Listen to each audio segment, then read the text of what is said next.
తెలుసుకోవాలనుకున్నాడు. ఆయన స్థితిగతులు మనం గమనిస్తున్నప్పుడు ఆయన ఎలాగున్నాడంటే ఆయన ఒకటేమో ధనవంతుడిగా, రెండోదేమో ఎలాగున్నాడంటే సుంకపు గుత్తదారుడిగా మనకి కనిపిస్తా ఉన్నాడు.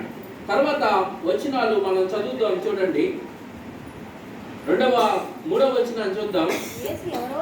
జక్కయ్య ఆయన పేరు గల ఒకడు యేసు ఎవరో అని చూడగోరి కానీ పొట్టివాడైనందున జనులు గుంపు కూడి ఉండుట వలన చూడలేక పోయిను. మనం కూడా ఈ రోజుల్లో ఎలా ఉన్నామంటే ప్రభుని చూడాలన్న ప్రయత్నము మొదట చేశాడు. ఆయనకి ఏం కలిగిందంటే యేసు ప్రభుని చూడాలని ఆశ కలిగింది. ఇప్పుడు ఎస్తేర్ గారికి కూడా ఏం జరిగిందంటే మా ఇంట్లో ప్రేయర్ పెట్టుకోవాలని ఆశ కలిగింది. మీ ఇంట్లో సొసైటీలో జక్కైన అందరూ ఏం చేస్తున్నారు? తిట్టుకుంటా ఉన్నారు. అందరు యూదులు అందరూ కూడా సుంకపుదారులు ఏమంటారు చేస్తే తిట్టుకుంటారు. ఎందుకంటే ఎక్కువ బకాయిలు, ఎక్కువ వడ్డీలు వేసుకొని వసూలు చేసుకుంటారని వాళ్ళు ఏం చేస్తారంటే తిట్టుకుంటారు. యూదులు వాళ్ళు శాపగ్రస్తులు అన్నట్లుగా చూస్తూ ఉంటారు. అటువంటి ప్రపంచంలోని జక్కయ్య ఉన్నాడు. ఆ జక్కయ్య మొదటిగా తను చేసిన పని ఏంటంటే యేసు ప్రభుని చూడాలని ఆశపడ్డాడు.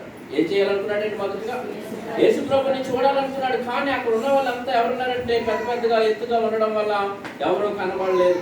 అక్కడ చాలాసార్లు మనం కూడా ఈ జక్కయ్య లాంటి జీవితాలు మనం చూస్తూ ఉంటాం. మన జీవితాల్లో కూడా జక్కయ్యకు ఉన్న జీవితాలే మనకు కూడా ఉంటాయి. ఏంటంటే మనం కూడా ఆత్మీయ జీవితంలో పొట్టిగానే ఉండిపోతాం.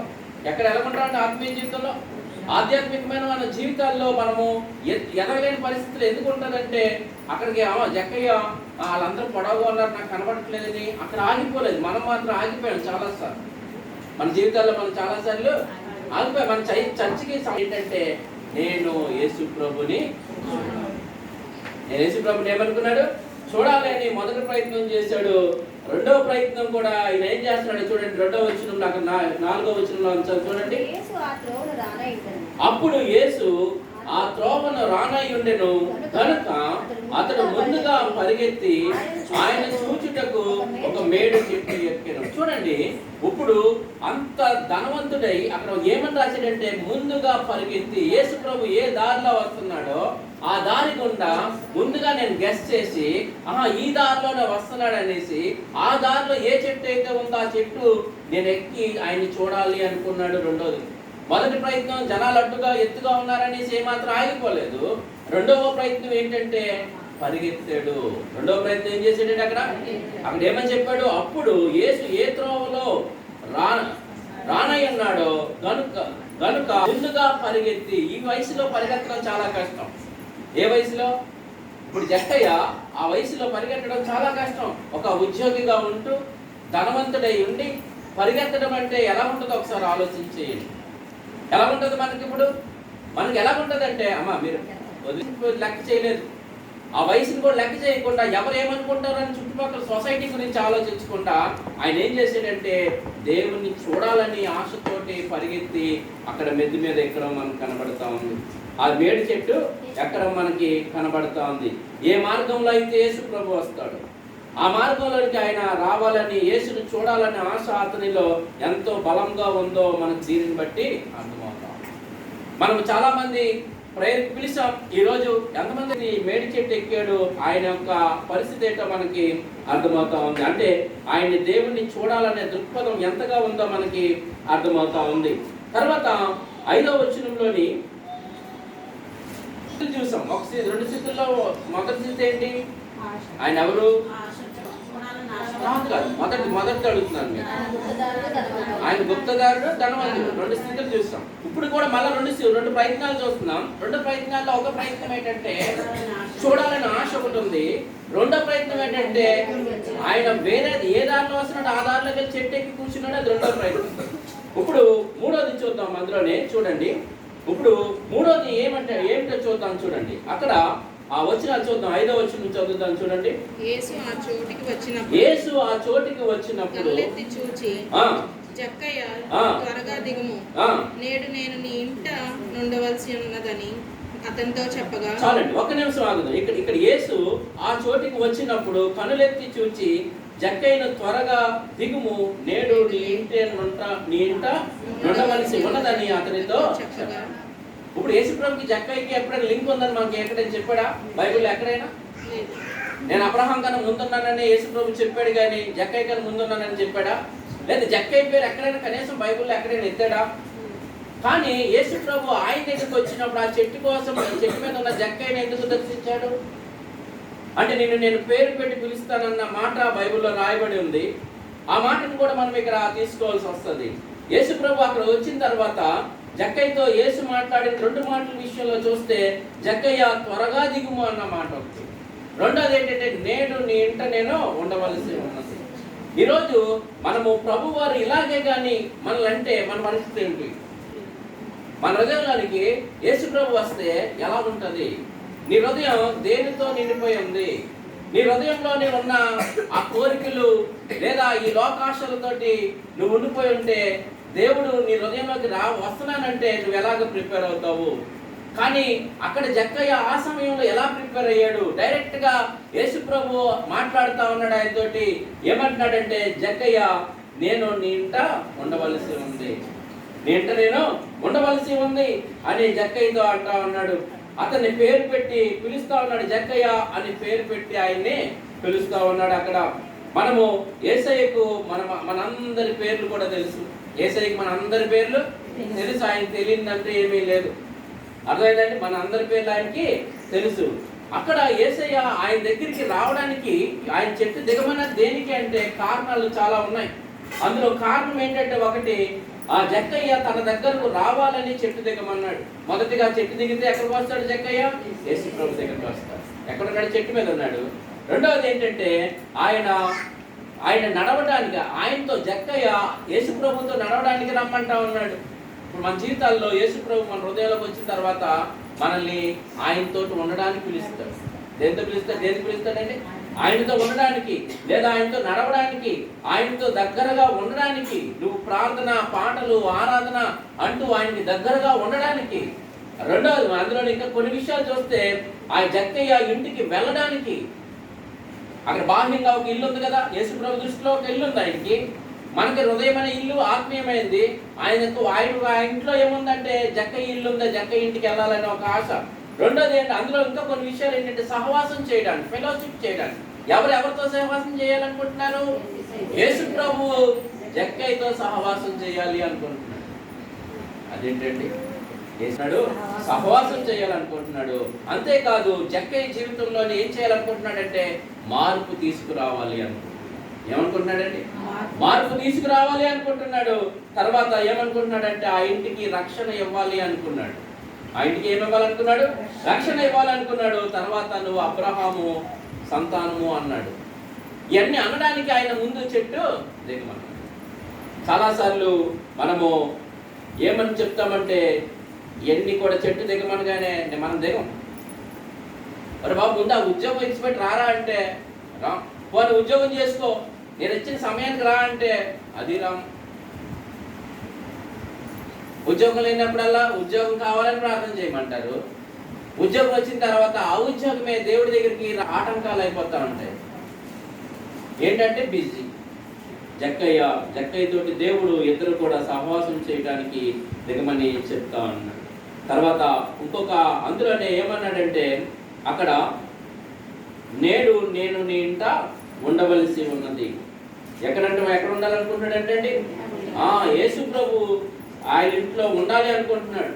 యేసు ప్రభుని చాలా మంది ఏమనుకుంటున్నారంటే యేసుక్రీస్తు నడుస్తున్నప్పుడు మమ్మల్ని ఇలా తాకితే చాలు అనుకుంటున్నారు. యేసు ప్రభు మమ్మల్ని స్వస్థపరిస్తే చాలు అనుకుంటున్నారు. అక్కడ జన సమూహం, అక్కడ మీరు ఆ ప్యాటర్న్ చదివితే అందరూ అన్న మాట కనబడుతుంది. వాళ్ళందరూ ఏమనుకుంటున్నారంటే యేసు ప్రభు నా వైపు చూస్తే చాలు నేను స్వస్థపడతాను అంటే యేసు ప్రభు చాలా బిజీగా ఉన్నాడు. ఆయనకు ఒక్క నిమిషం కూడా తీరిక లేదు. అసలుకి ఆయన ఎవరిని కూడా చూసే అంత పని లేదు, ఎవరిని కూడా ఆయన తాకాలని లేదు. కానీ ఒకటి మాత్రం గుర్తుపెట్టుకోండి, ఆశపడి ఆయనను వెంబడిస్తున్న యేసయ్య మాత్రం ఎవరిని చూసాడంటే జక్కయ్యని ఆశను కనుగొన్నాడు. ఆశను కనుగొని ఆయన ఏం చేశాడంటే, ఆశపడే ప్రాణాన్ని ఏం చేస్తాడంటే ఆయన తృప్తిపరిచింది. ఆయన ఏం చేశాడంటే డైరెక్ట్గా ఎవరికి ఆశ ఉందో వాళ్ళ దగ్గరికే వచ్చాడు, వాళ్ళతోటే మాట్లాడాడు, వాళ్ళతోటే కార్యాన్ని చేశాడు. చేసిన తర్వాత ఆయన ఏం చెప్తా ఉన్నాడంటే, మనం ఆలోచన చేస్తుంటే 6వ వచనం కూడా ఒకసారి చూద్దాం. చూడండి 6వ వచనం. త్వరగా దిగి సంతోషంతో ఆయనను చేర్చుకున్నాడు. తర్వాత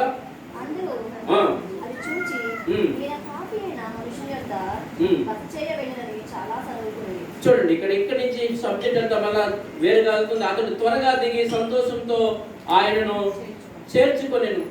అందరూ అతన్ని చూచి ఈయన పాపి అయిన మనుషుని యొక్క బస చేయ వెళ్ళినని చాలా సనుగుకొనిది.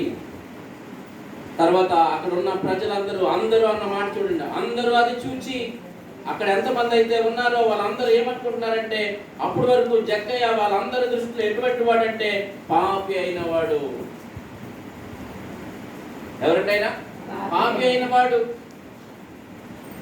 పాపాత్మురాలైన స్త్రీ, వ్యభిచారం చేసిన స్త్రీ.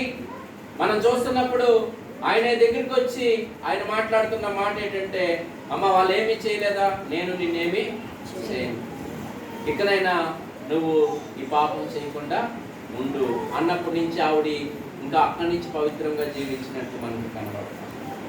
ఈయన కూడా అడుగుతున్నాడు. వాళ్ళు ఈయన దృష్టిలో, మనుషులందరి దృష్టిలో ఎలా ఉన్నాడంటే పాపిగా ఉన్నాడు. ఆయన ఎలా ఉన్నాడంటే పాపిగా ఉన్నాడు. కానీ యేసు ప్రభు మాటను ఒక్కటే ఆయన పట్టించుకున్నాడు, మిగతా వాళ్ళు ఎవరిని కూడా చూడట్లేదు. 2 మాటలను బట్టి యేసయ్య పాపి అయిన మనుషుని ఎడల ఉన్న ప్రేమను మనకి కనిపిస్తా ఉంది. ఎంత ఘోర పాపినైనా సరే ఆయన చూడాలని ఆశపడితే మాత్రం ఆయన నీతోటి మాట్లాడడానికి సిద్ధంగా ఉంది. నువ్వెంత ఘోరమైన పాపివైనా సరే నీ పాపాన్ని నువ్వు ఆయన సన్నిధిలో ఒప్పుకున్నప్పుడు నువ్వు ఆశపడితే చాలు ఆయన నీ దగ్గరికి వచ్చి నిలబడతాడు. ఆశపడేది ఎక్కడ ఉంటుంటే జక్కయ్య చేసిన 2 పనులు ఏంటి? మొత్తం మనం ఎన్ని స్థితులు చూసాం? జక్కయ్యది ఎన్ని స్థితులు చూసామమ్మా? ఒకటి ఆయన స్థితి ఏంటి? సొంతకు తక్కువ గొప్పదారుడు ధనవంతుడు. మరి రెండోది ఆశ కలిగి ఉన్నాడు. ఆశ కలిగి ఉన్నాడు. ఇంకో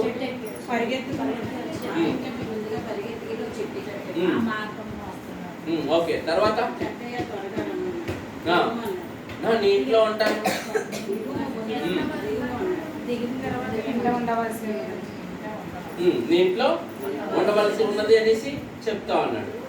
తర్వాత ఇప్పుడు జక్కయ్య చేసిన 2 పనులు ఏంటి? ఏం చెప్పాడంటే, దేవుడు చెప్పిన మాట ఒకటి, ఆయన ఏం చెప్పాడు? త్వరగా చెట్టు దిగు అన్నాడు. వెంటనే ఆయన దిగిపోయాడు. ఇప్పుడు మనల్ని దేవుడు నువ్వు తొందరగా రా అంటే మనం ఎంత తొందరగా వస్తాం? దిగు అనగానే దిగిపోయాడు.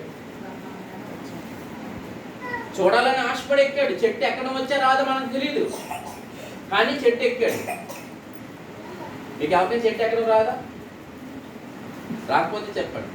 చేసిన మొదటి పని ఏంటంటే ఆయన చెట్టుని దిగడం మనకి మొదటి పనిగా కనబడతా ఉంది. తర్వాత రెండోది ఏంటంటే సంతోషంగా ఆయన్ని చేర్చుకున్నాడు. ఈ 19:6 మనకు ఆ మాట కనబడతా ఉంది. త్వరగా దిగి అంటే ఆయన చెప్పాడు, నువ్వు త్వరగా దిగి సంతోషంతో ఆయనను చేర్చుకొనెను.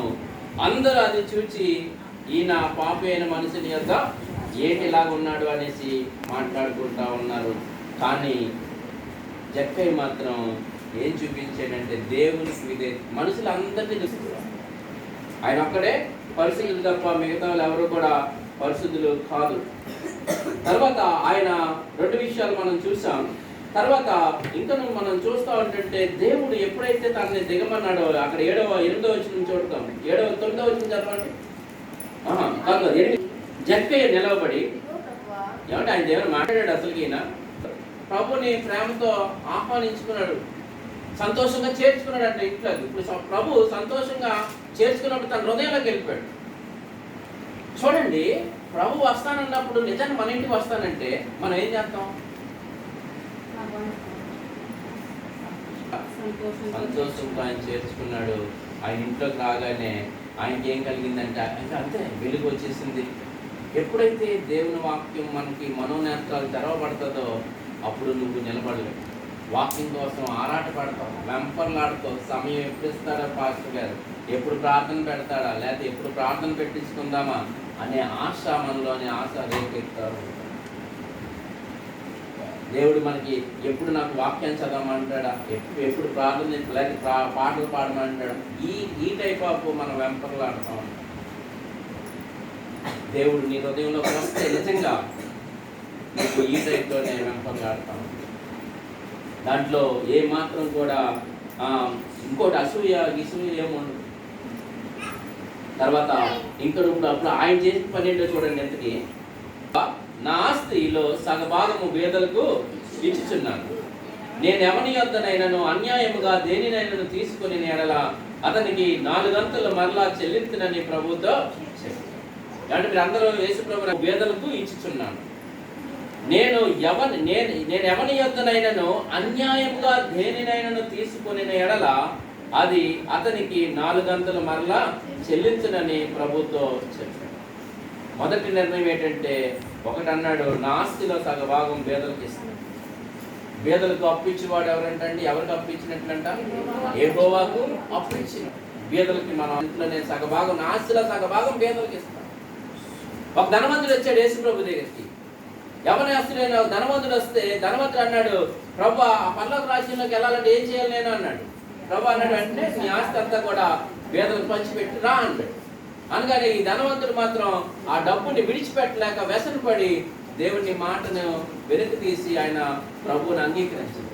ఈయన ఆస్తిపరుడు అయి ఉండి ప్రభు ఆయన లోనికి వచ్చిన తర్వాత ఆయన ఇంట్లోకి వెళ్ళిన తర్వాత ఆయన ఏం చేశాడంటే, ప్రభు అప్పుడు తన పాపాలు కన్వెన్షన్ జరుగుతాం. ఆయన పశ్చాత్తాపం మొదలై అంటున్నాడు, నేను ఎవరెవరి దగ్గర ఏమేమి తీసుకున్నాను అన్నీ నేను చేస్తాను. 4 గంటలు వేసి ఇస్తాను. 100 రూపాయలు తీసుకుంటే 400 ఇస్తాను. అలాగే నేను ఎవరి దగ్గర ఏదైనా తీసుకుంటే దాన్ని ఇచ్చేస్తాను, నేను పేదలకు ఇస్తాను అన్నాడు. చూడండి, ఇక్కడ ప్రతిదీ మీకు రెండు విషయాలు చెప్పాను. ఇక్కడ 2 నిర్ణయాలు కనబడతా ఉన్నాయి. ఒక నిర్ణయం ఏంటంటే, తన ఆస్తిలో పేదలకు ఇస్తానన్నాడు సగభాగం. మిగతాది ఎవరి దగ్గర అయితే అన్యాయంగా తీసుకున్నానో వాళ్ళకి 4 గంటలుగా ఇస్తాను. ఇక్కడ 2 నిర్ణయాలు. అంతకుముందు 2 నిర్ణయాలు ఏం చెప్పాను?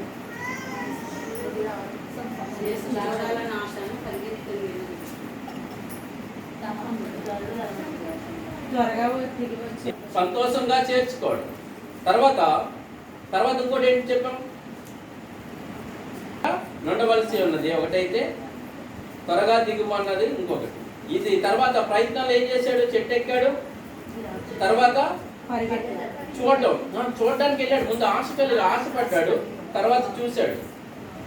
2 స్థితులు, ఒకటి ధనవంతుడు, రెండోది సుంకపుదారుడు. చూడండి, లాస్ట్ 9వ వచనంలో చూద్దాం. చూడండి, ఇప్పుడు యేసు ప్రభు వారు ఈయన్ని ప్రశంసిస్తా ఉన్నారు. ఎవరిని ప్రశంసిస్తున్నారంటే? యేసు ప్రభు ఈయన్ని ప్రశంసిస్తా ఉన్నారు. ప్రశంసించడం అంటే పొగుడుతా ఉన్నాడు. ఏమని పొగుడుతున్నాడు తెలుసా? ఇక్కడ పొగడతలు కూడా 2 ఉన్నాయి. ఎన్ని పొగడతలు ఉన్నాయి? 2 పొగడతలు ఉన్నాయి. ఏంటా 2 పొగడతలు? చూడండి, ఇతడును అబ్రహాము కుమారుడే. యూదుడైనప్పటికీ, ఎవరు? జక్కయ్య ఎవరు? యూదుడైనప్పటికీ ఆయనకు అబ్రహాం కుమారుడు అన్న పేరు అప్పటికి లేదు. యూదులకి బాగా నమ్మకం ఏంటంటే, మేము చచ్చిపోతే మా తండ్రి మా తాత అబ్రహాము ఆ పరలోక ద్వారం దగ్గర ఉంటాడు, ఆయన తలుపు తీరుతాడు. ఎవరికి? యూదులకి. అంత ఆ యూదులు అలాగే ఉంటారు. ఉన్నది 2 ప్రశంసలు చెప్పాడు. ఇప్పుడు మనుషుడు పొగడమే చెప్పాడు. ఇదంతటికి చెప్పిన తర్వాత చివరికి వచ్చినప్పుడు అన్నాడు, నశించిన దానిని వెనక్కి రక్షించుటకు మనుష్య కుమారుడు వచ్చినని అతనితో. మనుష్య కుమారుడు ఎందుకు నశించిపోతున్నా మనందరినీ రక్షించు. జక్కయ్య కోసమే కాదు, జక్కయ్య స్థానంలో నువ్వు ఒకసారి ఆలోచించుకో. నువ్వు ఏ స్థితిలో ఉన్నా సరే, నువ్వు ఎలా ఉంటున్నావు? ఆయన సుంకపు గుట్టదారుడు, ధనవంతుడు. తర్వాత ఆయన చేసిన ప్రయత్నాలు ఏంటి? యేసు ప్రభుని చూడాలని ఆశపడ్డాడు. అంత కావాలి, ఇంకా అవ్వకపోతే చెట్టెక్కి చూశాడు. 2 ప్రయత్నాలు చేశాడు. తర్వాత యేసు ప్రభు ఆయనతో అన్నాడు, నువ్వు నేడు నీ ఇంటికి రావాల్సి ఉంది, నీ ఇంట్లో జక్కయ్య అని పేరు పెట్టి పిలిచాడు. తర్వాత నీ ఇంట్లో నేను ఉండవలసి ఉందని. తర్వాత ఏం చెప్పాడు? త్వరగా దిగిరమ్ము అనేసి చెప్పాడు. తర్వాత ఇవన్నీ కూడా మనము చూసాం. ఆయన ఏం చెప్తా ఉన్నాడంటే చివరికి ఆయనకు ఇచ్చే ప్రశంసలు ఏంటంటే, నువ్వు కూడా అబ్రహాము కుమారుడు.